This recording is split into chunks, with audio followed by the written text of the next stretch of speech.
back in my lane. I don't know what that is. I can't see. The 8th. Don't mind this. Crown of the road. Up, throttle lock. Look at that. It's a throttle lock doing a throttle lock thing. Hit the X. No more throttle lock. So what did I say? The 8th of February? Holy cow. And I'm out on a ride again. The rain is holding off. I should have looked at the radar before I left. It's supposed to rain. Rain is holding off, so I was like, going for a ride. Here we are out on the old Spyder. And I think today I will be turning over 80,000 miles. I have 79,967.9. Oh, just turned 68 miles on this old thing. And this thing has not had an easy life. I don't have a place to store it, and this thing has literally sat outside its whole entire life. It was a daily driver, commuted back and forth to work 80% of the time on this thing. Sat outside in the parking lot of work.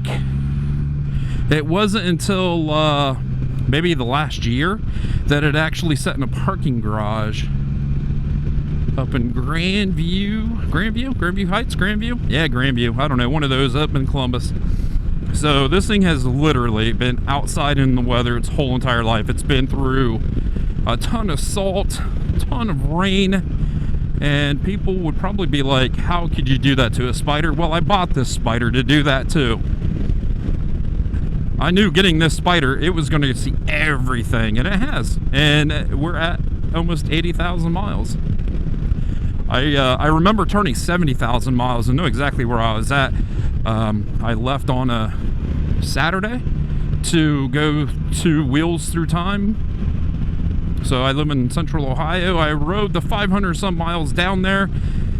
I think it was when I was heading down there, it turned 70,000 miles. I was really close to the museum. And the next day I woke up, went to the museum, and rode home. That was its 70K. And then 80,000 miles will be maybe February 8th, 2023. Just a little ride because it's 50 degrees out. Spyder's telling me it's 57, but my phone said it was 53, and the sun hits behind some clouds and it cools down quick when that sun disappears.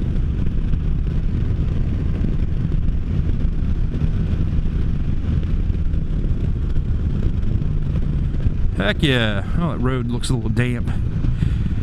We've had some rain, and the roads have been treated very heavy with salt and that calcium chlor, whatever they put down that just...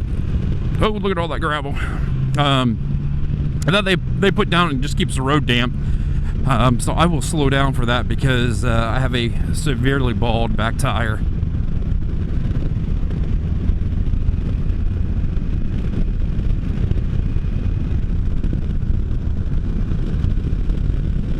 And I know people have put more miles on a Can-Am Spyder than 80,000. I see it all the time. You know, 85, 90, 95, even over 100,000. Now, I don't know what the life expectancy is on a Can-Am Spyder. You know, I had an old Impala. I knew that thing was going to go 200, 300,000 miles. But I don't know what a Can-Am Spyder will do. But how it's running now, knock on wood, you know...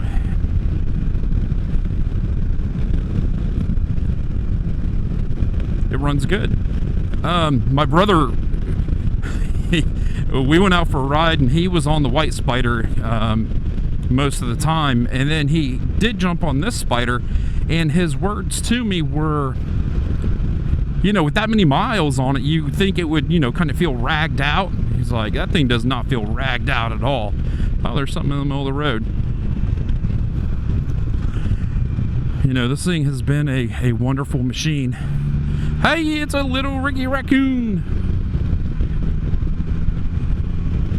And it has given me years of pleasure. Fill dirt.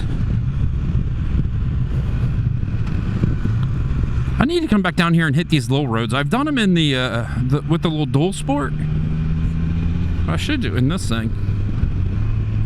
Oh, I didn't have the clutch out yet. I think I might not be having this thing much longer. That clutch pull is just devastating to my hand. So we'll see. We'll see. Well, that is one good thing about the SM, or I'm sorry, the SE, the electronic shift. I don't like it because I truly, and I didn't think I would like the standard transmission as much as I do, but I absolutely love it. The SE isn't bad, don't get me wrong, but it's just not as quick as I would like it to be. But if you have hand issues, it is so nice just to be able to click a button and it shift and not worry about a clutch, or if you're in traffic, you know, you just let it do its thing.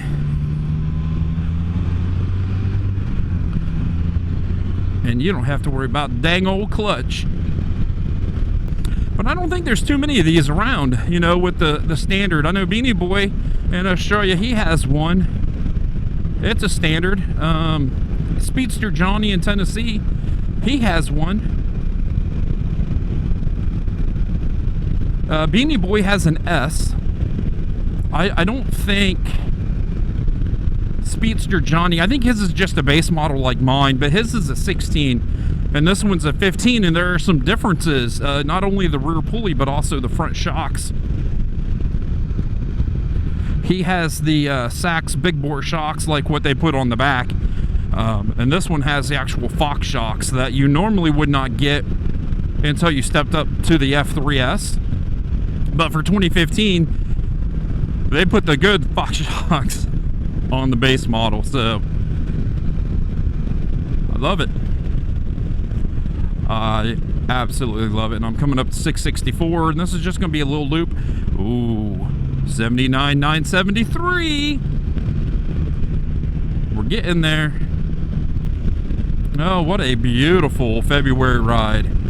And like I said, I live in central Ohio, and usually what happens is the weather will catch up with itself. So if it is on the high side of temperatures, you're going to get hit, and it's going to average out. And I'm just hoping that it's not March and April that it is uncommonly cold, because no,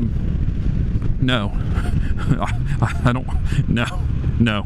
No, I don't want to do that. I want to be able to you know, go for a ride and go for long rides and not have to worry about heated gear and, you know, just ride. I am very comfortable just going for a ride. I don't mind, you know, if it's a jacket, wear my leather jacket, wear my frog togs, my jeans. I'm perfectly fine with that. But it'll catch up with us, these warm temperatures this year. It's a nice little house, nice little view. Nice little view. We're gonna go backwards up 664. Normally I come down 664, but we are going to go up 664. And there's only one part of 664 that I go up that I like. And when I run this road backwards, I am significantly slower. It's amazing how you can do that on the road. Like coming down 664, hold on, having fun, but man, I changed directions. And same with 555. As soon as I change direction, it's like a completely different road that I've never been on before.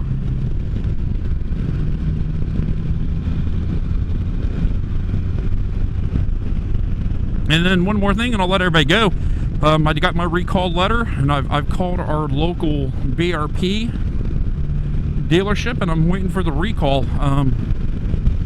Just a front pulley change. Super easy. You loosen the belt, pull the old pulley off. There have been some issues with pulleys coming off, it looks like, if you watch Sean Smoke's channel. We'll see how this one comes off. The last time it had a pulley change, the pulley was put on backwards and they could not get it off. They actually had to change the transmission because of the pulley was put on backwards. Oh, that's cute up there. So we'll see. You know, if the pulley comes off, it's going to be simple. You know, throw no pulley in it. I think they readjust the belt, not quite sure on that, and then you know, we'd be good for many, many, many, many more miles. This pulley was put on at around 50,000 miles, so it's 45,000 miles, I think, is when it went back in. So it's been on there for a minute now. I've looked at it and I don't see the red dust, but I don't know, a couple days ago, I did go for a ride, and I was on a low speed turn, like I was actually doing a U-turn, and I really wasn't even giving it much gas, to be honest with you. So it was kind of like rocking up on that belt, and you could hear something go congo, congo, congo. So hopefully it's not the pulley. And you have these rubber isolators where the rear pulley fits into the rim, so maybe it was just noise from that. We'll see. You know, they told me once they get a pulley in, they'll call me and we'll send this off. But that's all I'm gonna say. So hopefully you liked my ramblings today, because they have been a rambling fool. Just get off work and, you know, out for a ride. So if you like my ramblings and my non-ability to stay in my lane, give me a big old thumbs up. Stay safe. I'll see everybody down the road, and I will come back if I hit 80. Maybe we'll come back. I would like to get a picture on my phone of this thing saying 80,000 miles. I think that'd be cool. So I'm out. Stay safe. See you down the road.